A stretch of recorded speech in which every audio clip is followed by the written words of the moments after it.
ወወልድ ወመንፈስ ቅዱስ አሐዱ አምላክ። ከኢትዮጵያ ኦርቶዶክስ ተዋሕዶ ቤተክርስቲያን ቋሚ ሲኖዶስ የተሰጠ የሐዘን መግለጫ። የኢትዮጵያ እስልምና ጉዳዮች ጠቅላይ ምክር ቤት አንድ መግለጫ ሰጥቷል። በኦሮሚያ ክልል አርሲ ዞን ሽርካ ወረዳ በንጹሃን የኦርቶዶክስ ክርስትና ሃይማኖት ተከታዮች ወገኖቻችን ላይ በደረሰው አሰቃቂ አደጋ በእጅጉ አዝነናል። ፍጥኖ ረድኤት ቅዱስ ጊዮርጊስ በጦርነት ላይ ኃይለ ማርያምን አጼ ምኒልክን በመርዳት ያደረገው ተአምር ይህ ነው። ኮፒ ሊንክ ሼር ፖስት እያደረጋችሁ ለሌሎች አዳርሱት።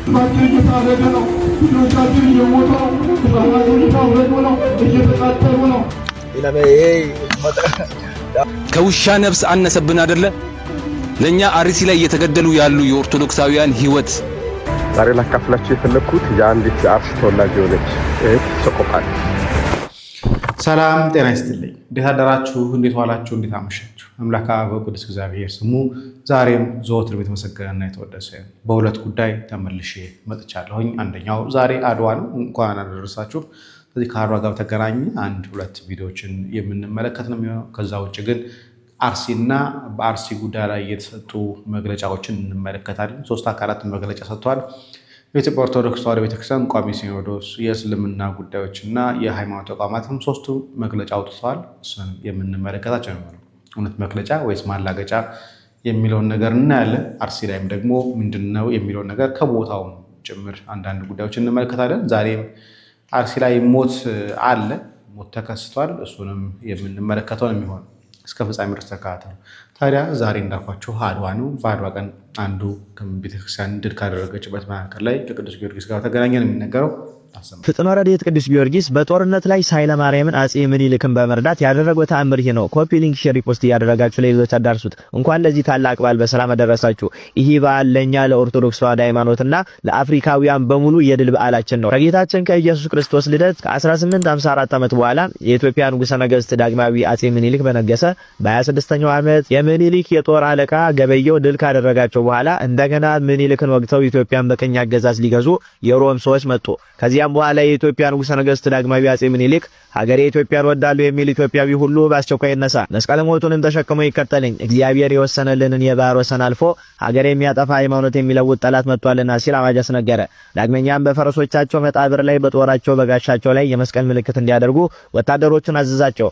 መስቀል ጠላትን ድል አድራጊ እንደሆነ አስቀድሞ ያውቅ ነበርና። ከዚያም ተነስቶ ወደ ትግራይ ክፍለ ሀገር ዘመተና ከትግራይ አውራጃዎች አንዷ የምትሆን አድዋ ከምትባል ሀገር ደረሰ። የኃይለ ማርያም አጼ ምኒልክ ሚስት ወለተ ሚካኤል ወይም እቴጌ ጣይቱ በንጉሱ ትእዛዝ ታቦተ ቅዱስ ጊዮርጊስን አስይዛ ከሊቀ ጳጳሱ ከአባ ማቴዎስ እንዲሁም ከቀሳውስቱ ከመነኮሳቱ ጭምር ከንጉሱ ጋር ወደ ጦርነት ተጓዘች።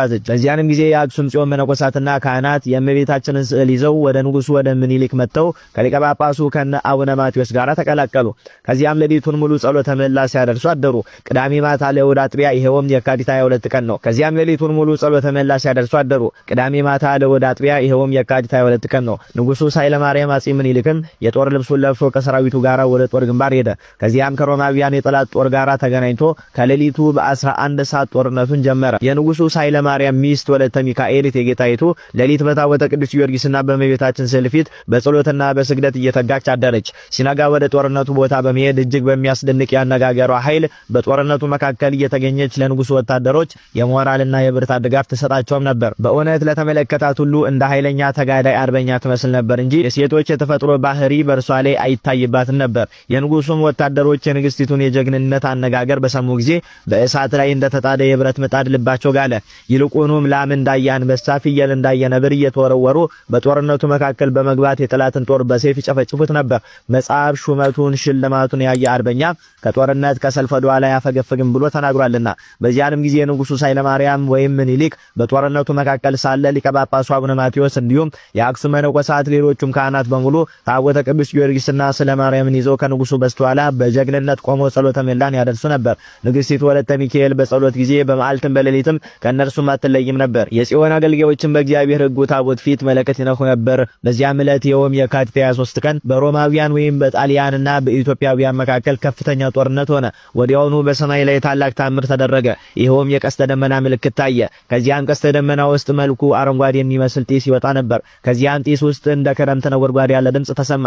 ከዚያም የነጎድጓድ ድምጽ የተነሳ በሮማውያን ወታደሮች ዘንድ ከፍተኛ ድንጋጤና ሽብር ሆነ። ለመዋጋትም አልቻሉም። ይልቁንም ኃያሉ ገባሬ ታምር ቅዱስ ጊዮርጊስ በአንባ ላይ ፈረሱ ተቀምጦ ከነፋስ ሩጫ ይልቅ እየፈጠነ በአየር ላይ በተገለጠ ጊዜ በግንባራቸው ፍግም እያሉ ወደቁ። የኢትዮጵያ ሕዝብ አምላካቸው ሊራዳቸው መጣ። እንግዲህ ማን ያድነናል አሉ። ምድር ጠበበቻቸው። በዚያንም ጊዜ የኢትዮጵያ ሰራዊት የሮም የጦር ሰራዊትን ፈጇቸው።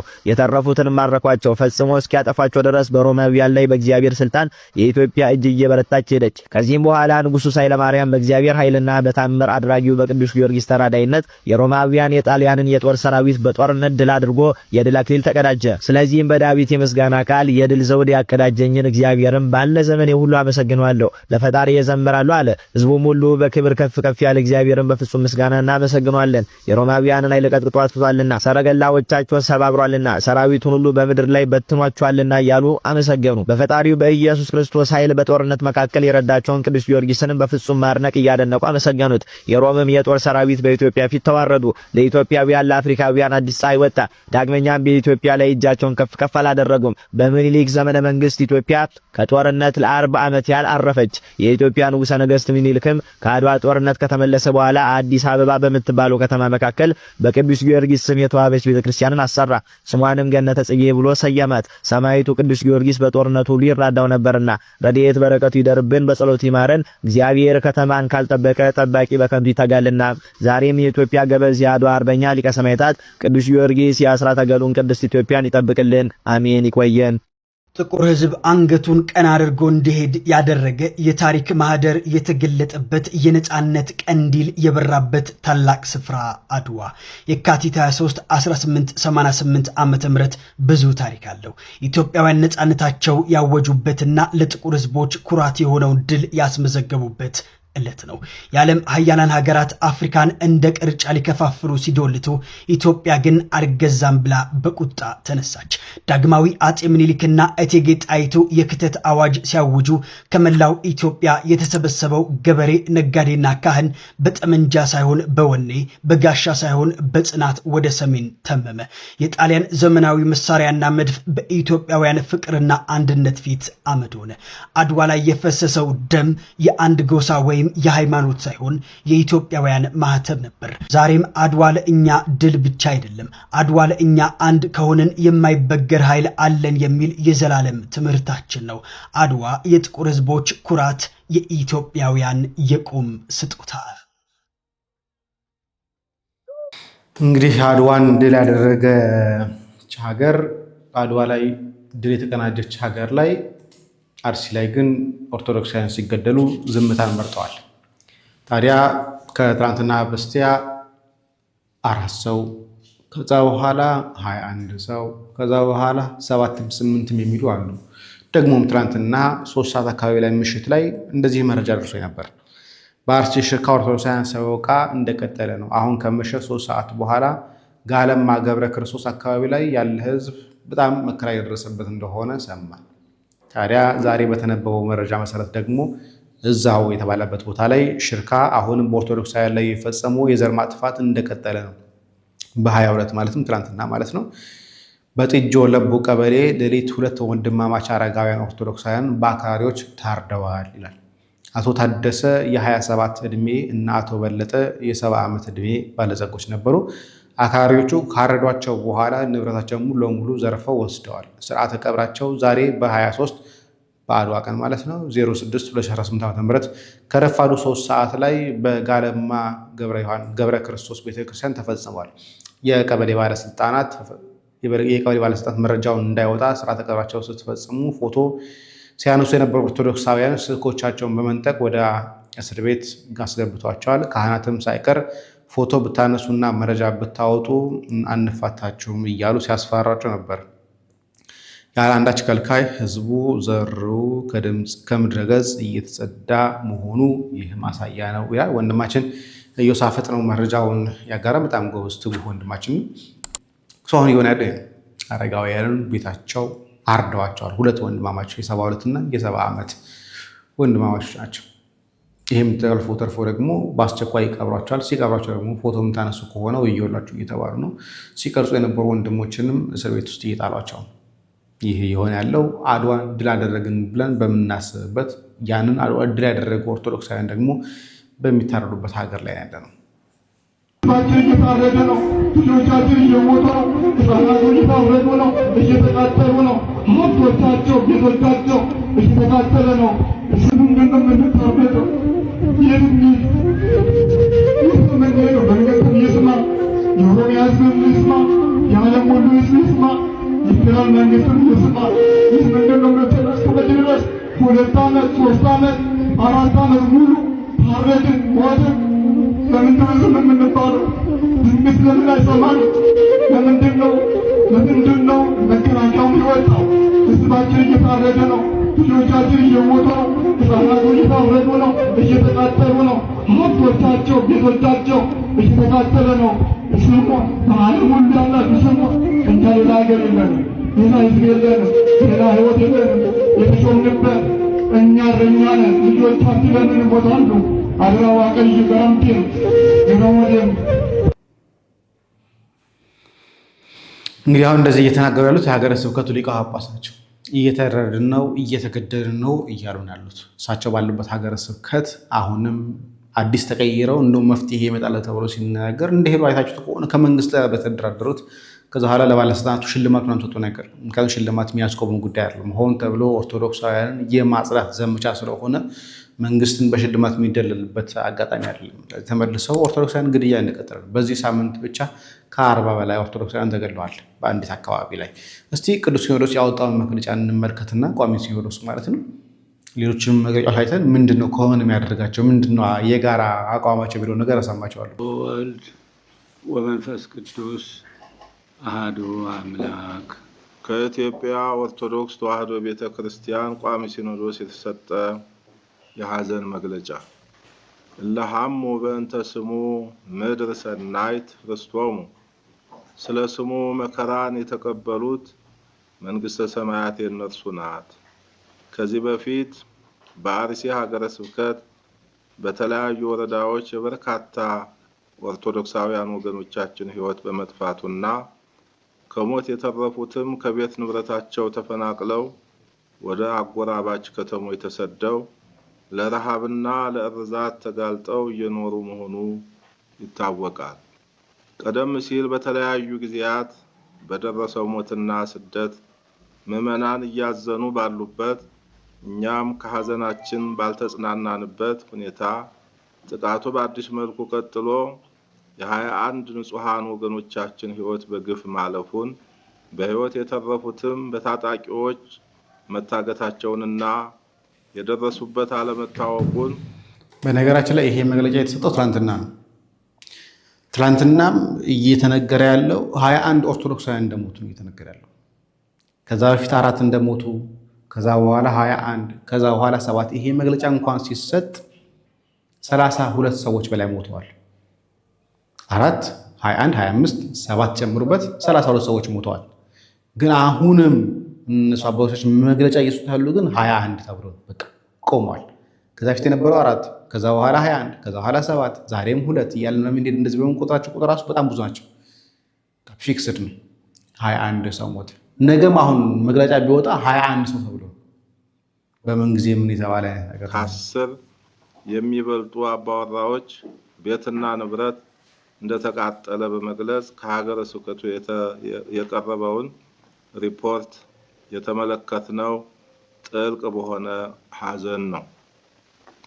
አገር ሰላም ብለው የሚኖሩት ከምንም ጉዳይ ጋር ንክኪ በሌላቸው ኦርቶዶክሳውያን ልጆቻችን ላይ ይህን አስነዋሪ ድርጊት የፈጸሙት አካላትም ግድያውን በሃይማኖት ስም ይፈጽሙት እንጂ የሃይማኖት ሰዎች ግን አይደሉም። ዓላማቸውም በሃይማኖት ስም ይፈጽሙት እንጂ ሃይማኖት ሰዎች ጋር አይደሉም። ሃይማኖት ሰዎች ናቸው። በደንብ መጽሐፋቸው የሚያዘውን ነገር ነው የሚያደርጉት። ካፊሮችን ግደሉ ይላል፣ እየገደሉ ነው ያሉት። ስለዚህ የሃይማኖት ሰዎች ናቸው። ሃይማኖታቸው የሚያዛቸውን በትክክል እየተገበሩ ነው ያሉት።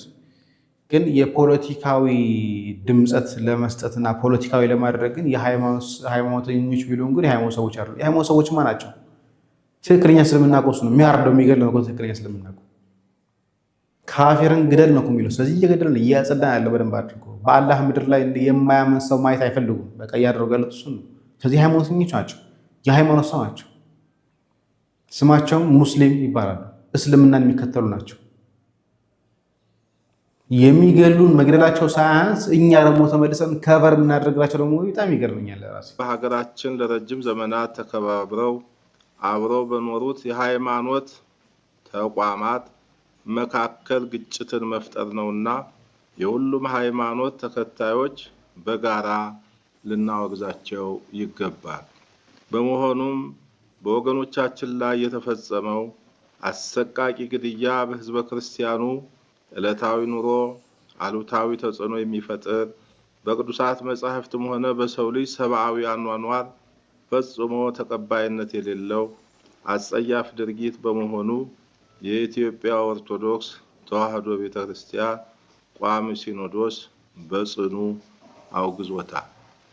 በምስራቅ አርሲ ሀገረ ስብከት በተደጋጋሚ እየተፈጸመ ያለው ሞትና መፈናቀልም ኦርቶዶክሳውያን ልጆቻችን በየትኛውም የሀገራችን ክፍል በነጻነት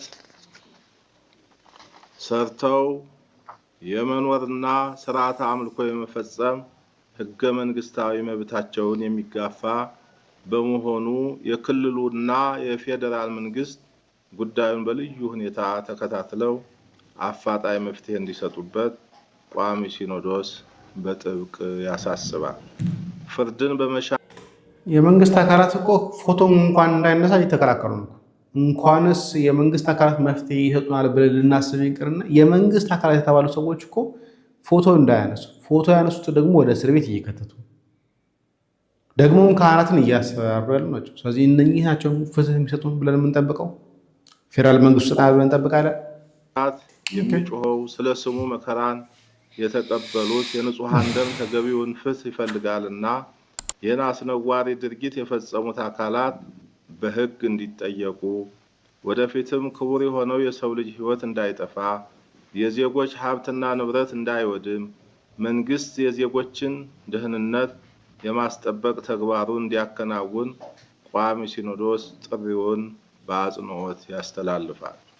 በደረሰው አደጋ ዙሪያ ተነጋግሮ ተገቢውን ውሳኔ ለማሳለፍ የተሰበሰበው ቋሚ ሲኖዶስም የአካባቢው ችግር አስተማማኝ በሆነ መንገድ ተፈትቶ ዘላቂ ሰላም እስኪገኝ ድረስ በቅዱስ ሲኖዶስ ምልዓተ ጉባኤ የተሰየመው የሀገር ሰላምና የቤተ ክርስቲያን አንድነት አብይ ኮሚቴ ከፌደራልና ከክልሉ መንግስት ጋር በመነጋገር ስራውን አጠናክሮ እንዲቀጥልና የሚመለከታቸው አካላት በየድርሻቸው አስፈላጊውን ትብብር እንዲያደርጉ ቋሚ ሲኖዶስ በክብር ያሳስባል። የክልሉ መንግስትና የአካባቢው መስተዳድርም ችግሩን ለመፍታት እያደረገ ያለውን ጥረት አጠናክሮ እንዲቀጥልና ወደፊትም ችግሩ ምንድነው እያደረገው ያለው ጥረት? አርሲ ላይ ያለው መንግስት ምንድነው እያደረገ ያለው ጥረት? ምን ያህል ጥረት አድርጓል? ኦርቶዶክሳውያን ዛሬ እዚህ የሚገደሉ ከሆነ እዚህ የነበረውን የመንግስት አካል የሚያስወጣ ከሆነ ምን አይነት ጥረት ነው እያደረገ ያለው? ለመከላከል ነው ወይስ ለማስገደል እያደረገ ያለውን ጥረት ነው እያመሰገን ያለ ነው?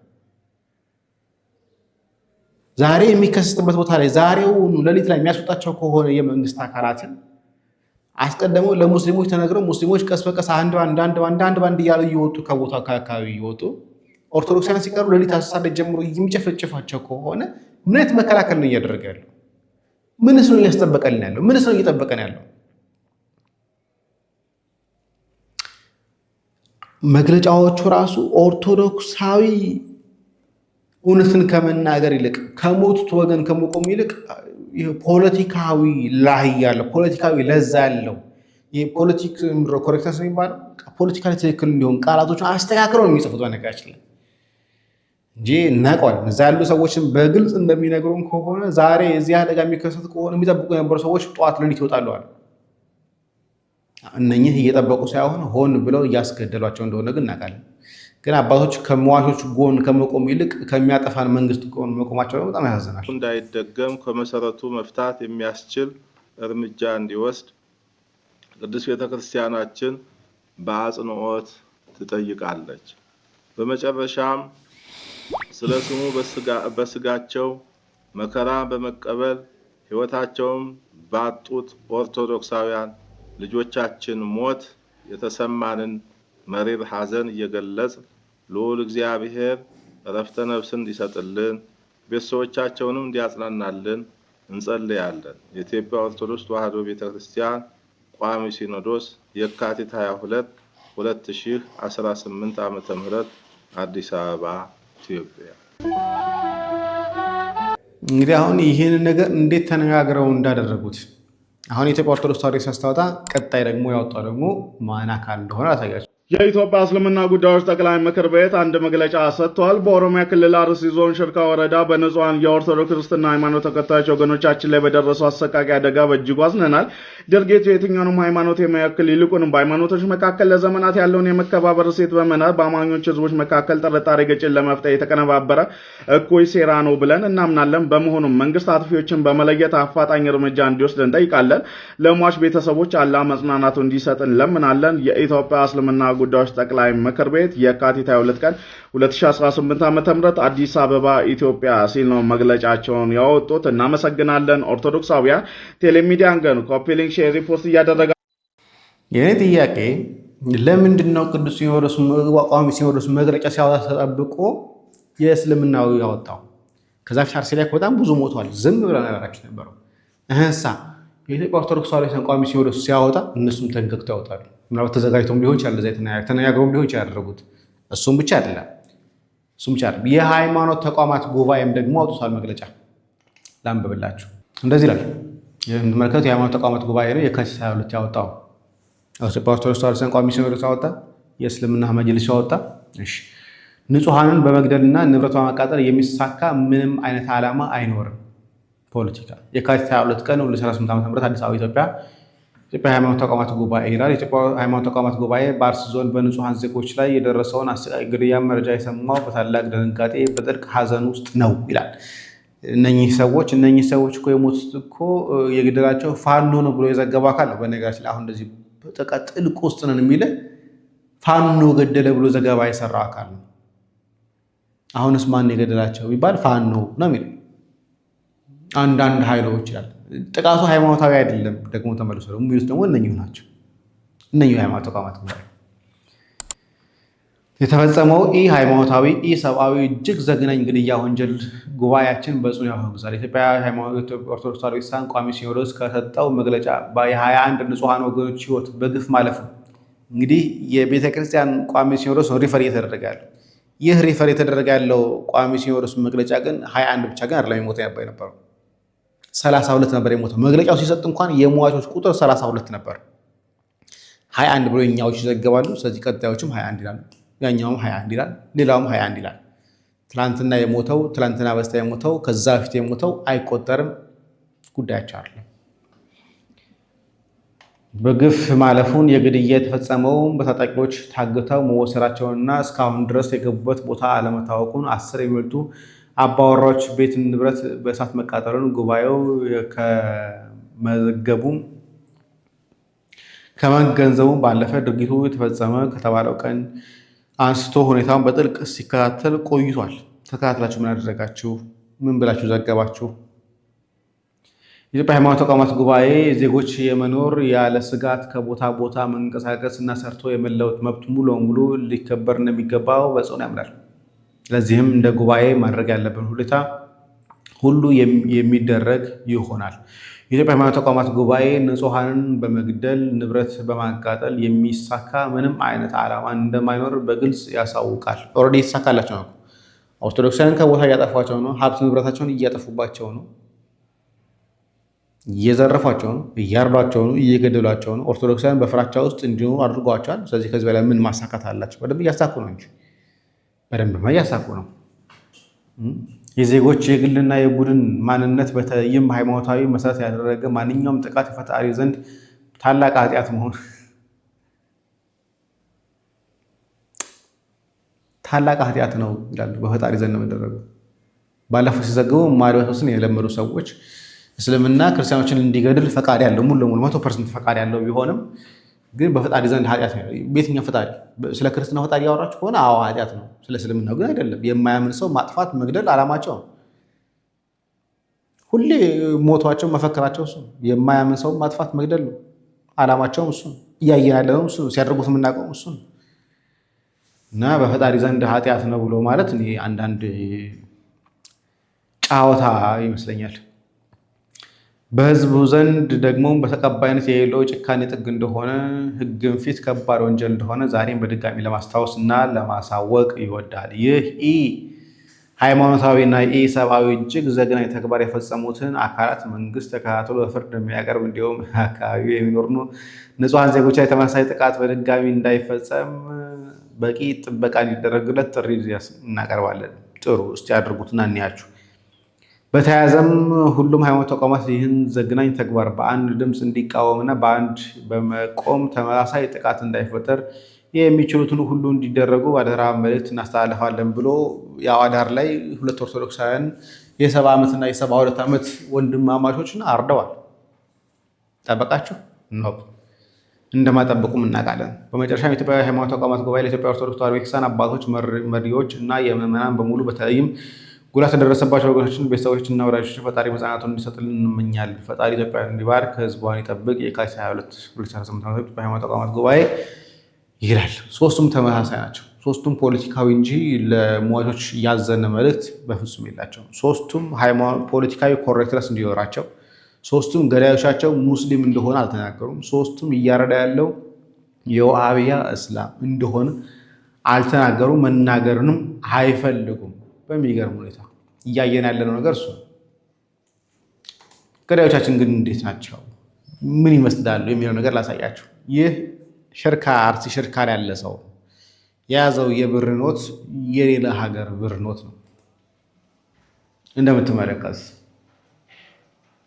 2 የቲክቶክ አካውንት አለው። አንደኛው ከሽብር ቡድኑ ጋር ያለውን መልኩን የሚያሳይበት ነው። ሁለተኛው ደግሞ እንደዚህ የራሱን ስታተስ አፕዴት እያደረገ የሚያሳይበት ነው።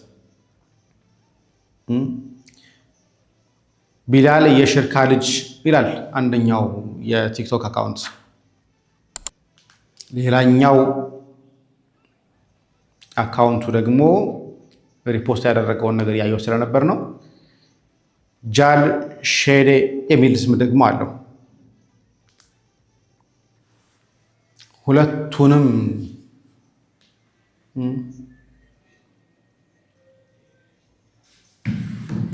ስለዚህ ይሄ ብር ከየት መጣ ነው? እነኚህ ሰዎች ኢትዮጵያውያን ከሆኑ የሚጠቀሙት ኢትዮጵያ ብር ከሆነ እንደዚህ አይነት ብር ኖቶች ከምን አመጡት ቢባል ኦርቶዶክሳውያን ለማረድ ተመልምለው የሚሄዱ ሰዎች፣ ኦርቶዶክሳውያን ለመግደል ተመልምለው ቦታ ሄደው ለይተው የሚሄዱ ሰዎች እንደዚህ አይነት ሰዎች ናቸው። ተመልከቷቸው። ዋንኪ ፎገርቴ ሚናዋና ወና ማዳብሲፍቲ ባራራይሲ ነማባሳ ኢሲብያ ነማባሳ አርጋሜ ዋንገዴ ተን ዋንገዴ ገዴ በር ዋንገዴ አርጋሜ ላላ ይህ ሰው እንግዲህ ጃል ሾዴ ይባላል። በጃል ምሮ ስሙ ይሄ ጃል እየተባለ የሚጠሩት። ያኛው ደግሞ ቢላል የሽርካ ልጅ ተብሎ ደግሞ ይጠቀማል። ሁለቱንም በሁለቱም ቻናል ላይ የለጠፋቸው ቪዲዮዎች በጣም ብዙ ቪዲዮዎች አሉ። እነኚህ ሰዎች ቢላሎች ማለት ነው ሰልጥነው የሚመጡት የሽብር ቡድን ነው። ሰልጥነው እየመጡ ነው። ባለፈው 2 የሽብር ቡድን ላይ ሰልጥነው እንደመጡ ሰዎች እንደተገደሉ ሰምቻለሁ። ግን እነኚህ ሰዎች አረመኔ ወሃቢያ ሙስሊሞች እንደሆኑ ግን ግልጽ ነው። ሶስቱም የሃይማኖት ተቋማት መግለጫዎች ላይ ምንም አይነት ጉዳይ የለውም። እስልምና ያወጣውም፣ ኦርቶዶክስ ያወጣውም፣ የሃይማኖት ተቋማት ያወጣውም ማን ነው የገደላቸው የሚለውን ነገር ለመናገር ፈቃደኞች አይደሉም። ለምን ሲባል ብልጽግና እንዳይጠራቸው፣ ለምን ሲባል ምናልባት ብልጽግና እንዳያስራቸውን ፈርተው ሊሆን ይችላል። አይደለም። እስቲ እዛ ያሉ ሰዎች የሚናገሩት ነገር እንስማ። ኧረ የሽርካ ልጆች ኧረ የት ነው ያላችሁት? ኧረ ተው እባካችሁ ተው። ኧረ ዛሬ ህዝብ እየተጨነቀ ነው። ህዝብ እየተጨነቀ ነው። በጋዶ ያለው በጣም እየተጨነቀ ነው። አንድ መከላከያ እንኳን የለም። አንድ ፖሊስ በሌለበት እንዴት ነው የሚችሉት? ኧረ የመንግስት አካላት ጋር ሊደርስ ሼር አድርጉት። ኧረ ሼር አድርጉት። በጣም ቪዲዮ በጣም ሼር አድርጉት ባካችሁ። ድምጽ እንሆናቸው። ምንም ማድረግ ባንችል ባንደርስላቸው ድምጽ እንሆናቸው። ሌላው ይቅርና በእናታችሁ ሙስሊም ፕሮቴስታንት የትኛውም ሃይማኖት ተከታይ ልትሆኑ ትችላላችሁ ይህን ነገር ማውገዝ ስላለብን ሁላችንም ለአርሲ ዞን የሚገኙ ኦርቶዶክስ እህት ወንድሞቻችን ፍትህ እንድጠይቁና ነፍስ ይማር እንድትሉ ፈልጋለሁ ከኋላ እንደምትመለከቱት እጅግ ጭካኔ በተሞላበት መንገድ ከሰሞኑ አርሲ ለሚገኙ ኦርቶዶክሳውያን ላይ እጅግ ጭፍጨፋና ከ20 በላይ የሚጠጉ ምዕመናን እንደሞቱ እየተነገረ ይገኛል ሁላችሁም ለዚህ ነገር ሁላችንም ፍትህ እንድጠይቅና ፍትህ አርሲ ላይ ለሚገኙ ኦርቶዶክሳውያን እህት ወንድሞቻችን ፍትህ ያላችሁ ኮሜንት ላይ እንድጽፉና ይህን ቪዲዮ ለሚመለከተው አካል ያደረሳችሁልኝ ለነዚህ እህት ወንድሞቻችን ነፍስ ይማር እንድትሉ ፈልጋለሁ እጅግ በጣም በሚያሳዝን ሁኔታ እንደዚህ አይነት ነገሮች እየተበራከቱ ስለሆነ የነዚህም እህት ወንድሞቻችን ቤተክርስቲያንም እንዲሁም ምዕመናን ለዚህ ነገር እልባት ማግኘት ስላለበት ሁላችሁም አርሲ ላይ ለሚገኙ እህት ወንድሞቻችን ፍትህ እንድጠይቁ ጠይቃችኋለሁ ከውሻ ነፍስ አነሰብን አይደለ ለኛ አርሲ ላይ እየተገደሉ ያሉ የኦርቶዶክሳውያን ህይወት ከውሻ ነፍስ ከውሻ አነሰብን አይደለ ከሁለት ቀን በፊት እኮ 21 ኦርቶዶክሳውያን አርሲ ላይ ተገለዋል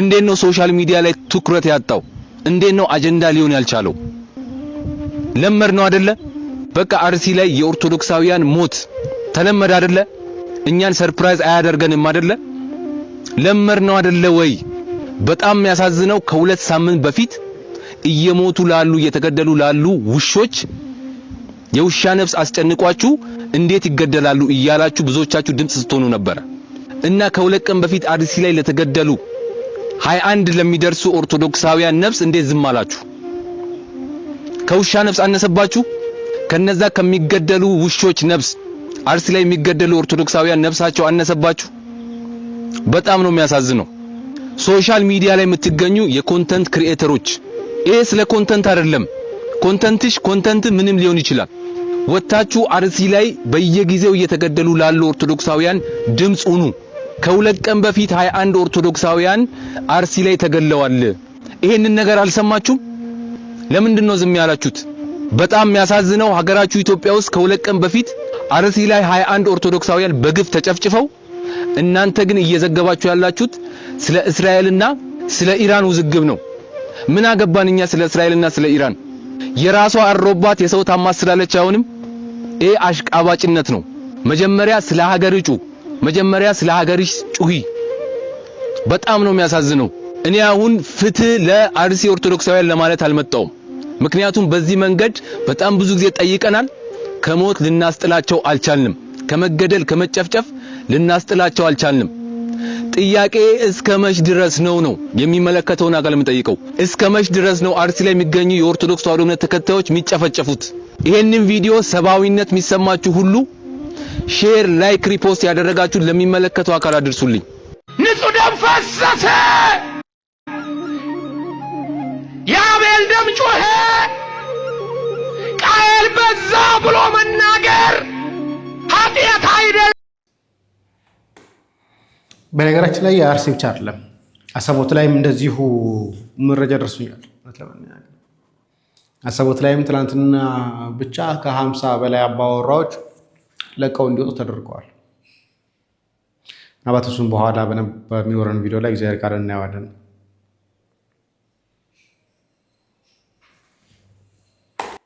ሰላም እንዴት ናችሁ ደህና ናችሁ ወይ ዛሬ ላካፍላችሁ የፈለኩት የአንዲት የአርሲ ተወላጅ የሆነች እህት ሰቆቃት ከረጅም ዓመታት በፊት በማህበራዊ ሚዲያ ማቃት አንድ አርሲ የተወለደች እህት ነበረች በውጭ ሀገር ነው የምትኖረው አርሲ አካባቢ ያኔ ሰዎች በተለያየ ምክንያት ሲገደሉ በሃይማኖታቸው በብሔራቸው ምክንያት ሲጠቁ ቤተሰቦቿ እዛ ስላሉ እዛ ስለተወለደች በየጊዜው የሚሆነውን ነገር ትከታተል ስለነበረ ሰቀቀን ውስጥ ነበረች እና እቺ እህት እንቅልፍ መተኛት ለሳምንታት እስኪያቀታት ድረስ ስለ ቤተሰቦቿ በማሰብ ትጨነቅ ነበር ሁሌ በነጋ ቁጥር ስልክ ለመደወልና ደህና ማጥራቸውን ለማወቅ ተካ ነበር እና ያቺ እህት አንዳንዴ በስልክ እናወራ ስለነበረ ሁሌ ለቅሷ እንባዋ ሁሉ ጊዜ ፍርሃቷ ከሷ ጋር ነበር እና አርሲ አካባቢ ግን ያርስ ቆቃለ እንደ እስከምል ድረስ ግንዛቤ ሰጠችኝ የተነች እና በሆነ ያው ሶሻል ሚዲያ ላይ አንድ ሰሞን ሰዎች ተቀራረቡና በመሃል ተጠፋፋላችሁ ተጠፋፋንና አንድ ቀን ፌስቡክ የሆነ የሷን ምስል ይዞልኝ መጣ ምስሉ ላይ ጥቁር በጥቁር ለብሳለች እና ሰዎች ደግሞ እግዚአብሔር ያጽናሽ ምናምን ብሎ ኮሜንት ያደረጉበትን አየሁ ከዛ ለካ አባቷ ተገለው ነው እንደፈራችሁ አልቀርም ለብዙ ጊዜ አብሰለሰላት የፈራችው ስጋቷ ልቧ ነግሯት በቤተሰቧ ላይ የሚፈጠረውን መከራ ስላወቀች ይመስለኛል እንደዛ ተሰቃይ ከረመችው። አባቷ ብቻ አልነበረው የሞቱት፣ አጎቶቿም ዘመዶቿም በአካባቢ ያሉ ሰዎች ተገለዋል። ያቺ እህት እኮ ከሞቱት በላይ ሞታለች። ከአባቷ በላይ የሞተች ብዬ ብላት እሷ ነች። ለረጅም ዓመት እንቅልፍ አጣ። ይሄ ማወራችሁ የ4 ዓመት የ5 ዓመት ጉዳይ ነው። አባቷ የዛሬ 2 ዓመት አካባቢ ላይ ተገደሉ እና አርሲ ያለው ሰቆቃ መቼ ነው የሚቆመው? ማን ነው የሚቆመው? የዚህ ጉዳይ ተጠያቂ ማን ነው? ኃላፊነት የሚወስደው ማን ነው? ማንን ነው በዚህ ጉዳይ መክሰስ የምንችለው? ማንን ነው መውቀስ የምንችለው? ሰዎች በሃይማኖታቸውና በብሔራቸው የተነሳ የሚጠቁ ከሆነ ይህን ነገር ማስቆም ያለበት ማን ነው? ስንት ዓመትስ ነው የሚገደሉት? መቼስ ነው የሚቆመው? ለእኔ እንቆቅልሽ የሆነብኝ ነገር ነው። በዚህ ማን ነው ተጠያቂ? ማንስ ተጠያቂ እናድርግ? በዚህ ጉዳይ ማንን እንውቀስ? ሁላችሁም በአእምሯችሁ የምትወቅሱት ሰው ይህን ነገር ማስተካከል አለበት የምትሉ ሰው በአእምሯችሁ ሳሉ ምን አይነት ኃላፊነት ያሉ ሰዎች ናቸው ይህን ነገር ማቆም ያለባቸው? የሆኑ ሰዎች አፈንግጠው ሰው የሚገሉ ከሆነ እነዛን ሰዎች ለህግ ማቅረብ፣ የታጠቁ ከሆነ በእነሱ ላይ እርምጃ መውሰድ፣ ጸጥ ማድረግ፣ የህዝቡ ሰላምና መረጋጋት ጤና መጠበቅ የማን ኃላፊነት ነው? በየጊዜው የቀን ለቀን ስራ ይሆናል ሰው መግደል። ደግሞ ሰውም ሲገደል በሆነ በሃይማኖትና በብሔር ተለይቶ የሚገደል ከሆነ እዛ ሀገር ውስጥ ያሉ የመንግስት አስተዳዳሪዎች፣ እዛ ሀገር ውስጥ ያሉ ባለስልጣኖች ምንድነው ስራቸው? ምን እያደረጉ ነው? መቼ ነው የሚያስቆሙት? አንድ ጊዜ ከቁጥጥራቸው ውጭ ሆኖ ይሆናል፣ 2 ጊዜ በመዘናጋት ይሆናል የተፈጠረው። በየወሩ በየአመቱ ሰዎች ተነጥለው ሲገደሉ አስክሬን ተደርድሮ ሲቀበር እየታየ ዝም የሚባለው ለምንድን ነው? ምን እስኪሆን ድረስ ነው? እንደዚህም ሆኖ ነው ስራ የሚሰራው? እንደዚህም ሆኖ ነው ባለስልጣን የሚኮነው? ቢያንስ ትንሹ ነገር የሰው ደም መፍሰስ እንዲቆም ማድረግ የአንድ የጸጥታ አካል፣ የአንድ የመከላከያ ኃላፊ፣ የአንድ የፖሊስ ኃላፊ፣ የአንድ የደህንነት ኃላፊ፣ የአንድ የክልል አስተዳደር፣ የአንድ ጠቅላይ ሚኒስትር ዋና ተግባር ምንድን ነው? ምንድን ነው ባካችሁ? እኔ ስላልገባኝ ነው። ማን ነው የሚነግረኝ? ይሄ የሚፈሰው እንደውም ማቆም ያለበት ማን ነው? መጠየቅ ካለበትስ ማን ነው መጠየቅ ያለበት? በዚህ ጉዳይ እስከ መቼ ነው ዝም የሚባል? ምን እስኪኮን?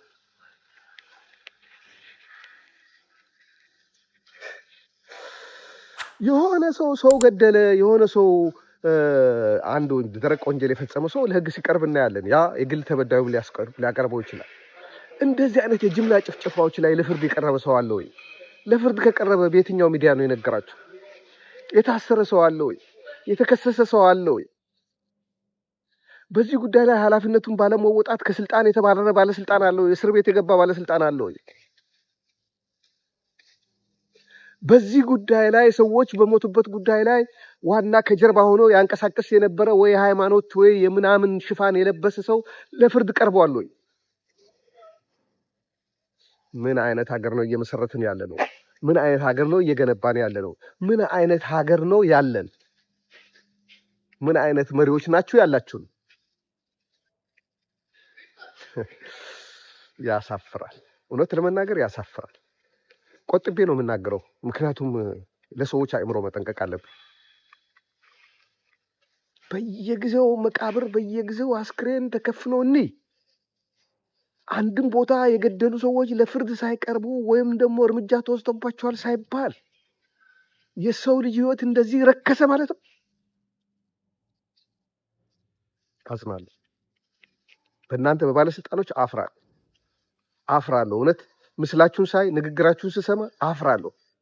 ሱፍ ለብሳችሁ የሆነ ነገር ስትመርቁ፣ የሆነ ነገር ስትቀበሉ፣ የሆነ ነገር ስትሸኙ ሳያችሁ አፍራለሁ።